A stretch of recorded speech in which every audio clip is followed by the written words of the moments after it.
cooking class. Part 11. Ingredients: 2 breads, ketchup, chili sauce, lettuce, mayonnaise, and naan. First, put a bread onto the plate. Then add ketchup,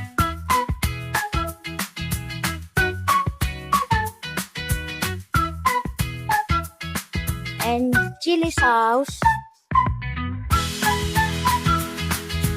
and mayonnaise. Then put lettuce on the bread. After that, put fried nuggets over the bread. After that, put a bread again. And voila! The sandwich is ready to eat.